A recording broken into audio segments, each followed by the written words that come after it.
بسم الله الرحمن الرحيم. السلام عليكم ورحمة الله وبركاته. النهاردة فجاني أخ حبيب بالنسبة لي، الأخ تامر الفقيه للظالم نفسه، وهو أخ معنا في المنتدى بخبر أو صورة إن نوارة نجم بنت الحشاش، طبعا اللي هو أحمد فؤاد نجم. طبعا الحشاش ده مش شتيمة، لأن هو قال إن هو بيشرب حشيش، وقال إن هو هبل وبنته هبلة، فهو هبل وبنته هبلة. قال جايب هنا صورة الأخ تامر بيقول إن البنت ديت عاملة كومنت ليها أو تعليق شتمة في الشيخ محمد حسان، ومكتوب طبعا الوسخ ده بيعمل ايه. فانا طبعا دورت على الصورة دي او التعليق بتاع نوارة نجم ده موجود فين. قلبت عليه الدنيا في اليوتيوب وغيره في الفيسبوك ما لقيتهوش.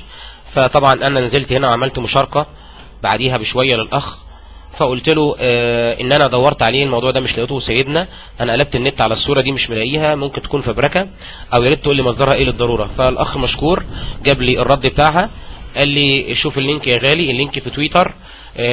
وبعدين انا دخلت في تويتر عشان اتاكد من نفسي عشان ما نبقاش ظالمينها. دخلت هنا في تويتر على صفحه نوارة نجم، فلقيتها هنا بتتكلم كلام طبعا اسلوبها طبعا زباله زيها وزي ابوها، كل كلامها وكل الفاظها كده. فهنا كاتبه بترد على واحد اسمه محمد شاذلي، وبترد عليه بتقول له الوسخ ده بيعمل ايه. وده مقطع يوتيوب، ده مقطع يوتيوب. عشان نعرف هي بتقصد مين، هي احتمال من اتنين، تكون بتقصد محمد شاذلي، بس احنا لو شفنا محمد شاذلي على الصفحه بتاعته، انا مش مشترك في تويتر عموما يعني، بس قدرت افهمه بسرعه. ده كلامها مع محمد شاذلي كلام عادي جدا، يعني هما بيتكلموا مع بعض، ما يبقى الشتيمه اصلا مش لمحمد شاذلي. وبعدين المفروض اخ زي الاخ محمد شاذلي المفروض ان هو حاسب نفسه سلفي، الاشكال دي ما تتكلمش معاها اصلا. المهم لو قفلنا الصفحه ديت ورحنا تاني لصفحه تويتر عشان نعرف السفله بنت السافل دي بتتكلم على مين، ودخلنا هنا على المقطع الجانبي، هنلاقي السفلة دي بتتكلم على مين؟ بتتكلم على الشيخ محمد حسان، تعليقا ليه على فيديو موجود هنا على موقع او رابط اليوتيوب. الشيخ محمد حسان بيعلق على أزمة مسبيرو، وهنا الكلام واضح واكبر شوية. نوارة نجم ده موقعها صفحتها على تويتر، وبتتكلم على الشيخ محمد حسان بتقول الوسخ ده بيعمل ايه. طبعا الوسخ ده نوارة هو ابوكي وهو انت يا نوارة. وطبعا انا مش هنزل تحت عشان التعليقات بتاعت الاخوة المسلمين بيردوا عليها ردود يعني قاسية شوية. فبالنسبة للشيخ محمد حسان تقول عليه الوسخ، لكن بالنسبة لشنودة زي ما هنشوف في الفيديو الجاي بتهتف مع النصارى في الكنيسة بتقول له بالروح بالدم نفتيك يا سيدنا. نوارة نجم بالنسبة لها شنودة هو سيدها، اما الشيخ محمد حسان فمش هقول التعليق تاني. والسلام عليكم ورحمة الله وبركاته، عشان ما اغلطش اكتر من كده.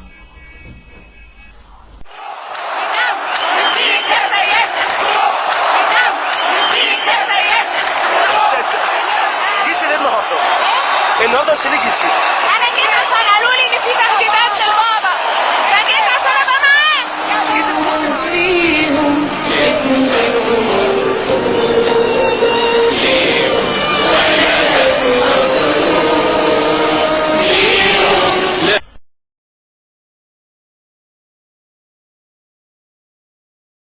انا ما شفتش ليه في البيت صورة للشيخ الشعراوي الله يرحمه. شايف صورة الشيخ حسن نصر الله.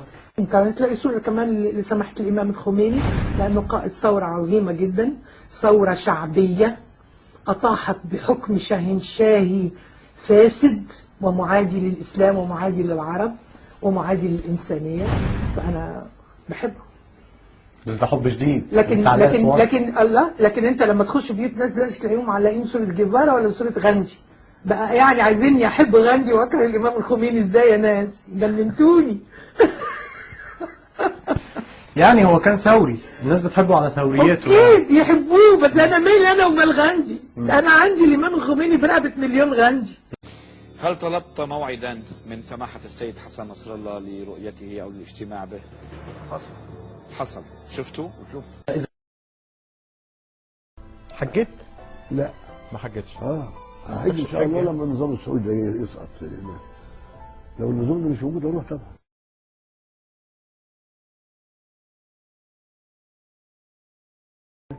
طب وايه دخل النظام السعودي بالحج؟ هم مانعين ان انت تروح تحج؟ لا مش مانعين، بالعكس ده بيتحايلوا عليا. انا ما بحبهمش. بس الحج ربنا يا عم احمد مش للنظام السعودي. ما هو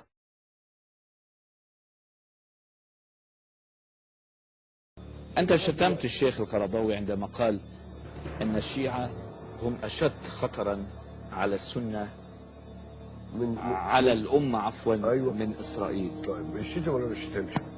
عم بسألك رأيك، أنا ما بعرف. يعني ايه الشيعة لماذا لا تصوم ولا تصلي؟ انا كنت بصوم والله وبصلي زمان.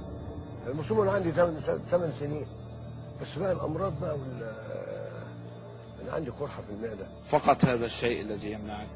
ممكن هذا الشيء يمنعك عن الصيام، ولكن ما الذي يمنعك عن الصلاة؟ لا، هو هقول لك انا على حاجه، انا فاهم الدين ازاي.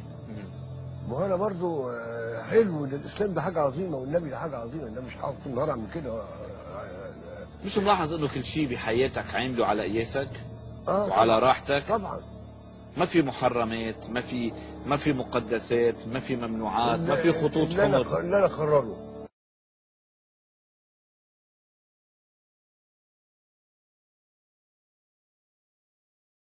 انما ما ينفعش ابقى داخل الاطار ده، ما ينفعش ابقى مسلم انا اصلي وبتاع حاجات زي ربنا يقدر، ما اقدرش اعمل ده. ليه ما بتقدرش؟ انا في الهيول، وانا مندهش جدا من البطاقه الشخصيه، يقول لك الاسم، السن، الديانه. عايز تلغي الديانه؟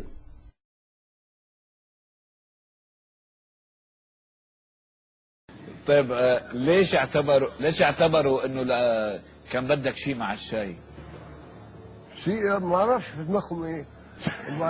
وبعدين لما ما يبقاش موجود في دماغك ايه؟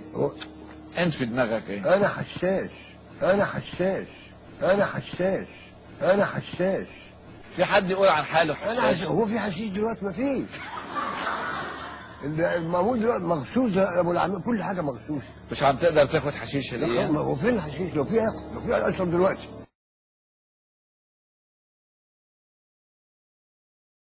يعني اليوم التفكير بلقاء الخالق وبلقاء ربك مفروض يصير عنده حسابات. انا متاكد انه هياخدني في حضنه ويقول لي تقعد جدع. انا متاكد من كده. وقد حدث ما حدث، فالتسمية هذا الحدث بفتنة طائفية هذا كذب. هذا كذب من كل الضيوف الذين ادعوا هذا على برامج التوك شو، وانا تحت ايدي يعني نقولات. يعني مثلا الأستاذة نورة نجم بتقول كل مدرعة واقف عليها واحد بدقن وماسك مصحف بإيده. هل أنا خطابي موجه إلى شعب مصر بمسلميه ومسيحييه؟ هل أنتم تصدقون هذا فعلا؟ أن السلفيين غزوا الجيش بحيث أن كل مدرعة خرجت إلى التحرير أو إلى مسبيرو كان يقف عليها واحد بذقن ويحمل مصحفا بيده؟ يبدو أنها تتعاطى ما يتعاطاه أبوها، يبدو هذا. فالأستاذة نوارة نجم أكرر مرة ثانية، يبدو أنها تتعاطى ما يتعاطاه أبوها وصرح به في أجهزة الإعلام، وهي امرأة لها تعبيرات في غاية الوضاعة موجودة على الإنترنت. فمن شاء أن يعرف حقيقتها فليدخل على الإنترنت وليستمع إلى الألفاظ التي تتفوه بها هذه المرأة التي ترتدي الحجاب.